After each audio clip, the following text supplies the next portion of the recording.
There's no generic Indian, because that's so true. And that's something that again, with that orientation course that we did, that we really tried to stress. So with our new teachers coming to the reservation, that they understood that their classroom is going to be diverse in the fact that there are going to be many different tribal students in there with different backgrounds, and that they're all come from different creation stories. They all have their own languages. They all have their own ceremonies, and that there is not just one way, like the books, the textbooks might give that impression, that there is, one way. But I think that's really important. But as far as you said, say that again, the Native identity. Oh yeah, identity.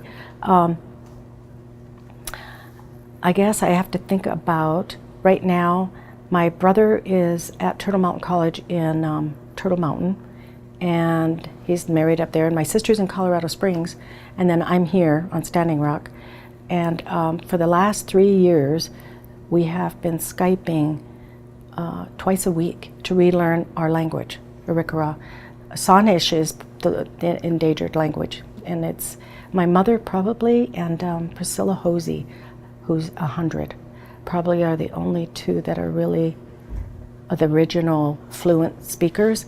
And remember, my mom lost a lot of that. And so we've been Skyping, because we're all kind of semi-retired, relearning. And it has been a wonderful experience because it's brought unity to our family. I mean, when you Skype and you're trying to struggle together and relearn and laugh and make mistakes, and then we have our mother also, which is really a blessing, because then we can talk to her and say, now did we say this right? And then she's helping us, has actually helped her to remember more and more. She's coming back to her now. So I'm always ever ready with an iPad or a phone, because I'll be driving and my mother will be with me, and all of a sudden she'll say a whole phrase in Sanish, and I'll say, what did you say? And then I'll click it, and then I'll say, can you say it again? So I have an iPad and I have a phone that's full of recordings of my mother for the last 3 years. So now I just need to figure out what to do with it. So I got to do something with it soon. But anyway, long story short, it is just an example of how identity is constantly growing.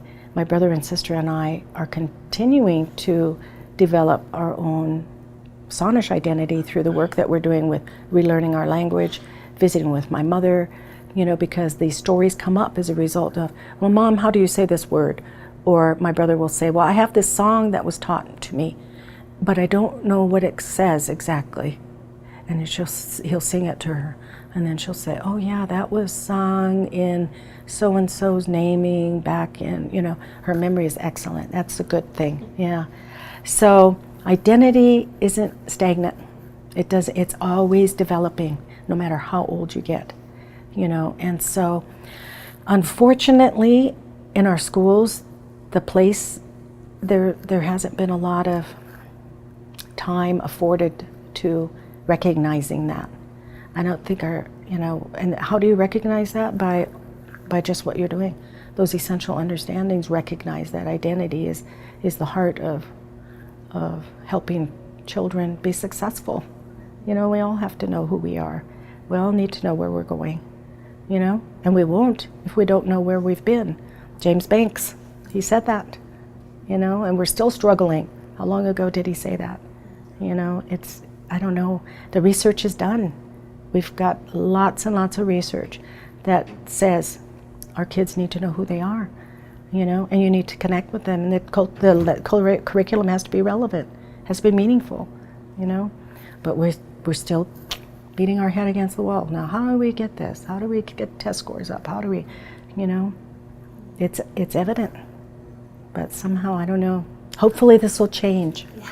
Yay! Hopefully this will make a difference. I'm hopeful. I'm always hopeful. Yes. Yeah.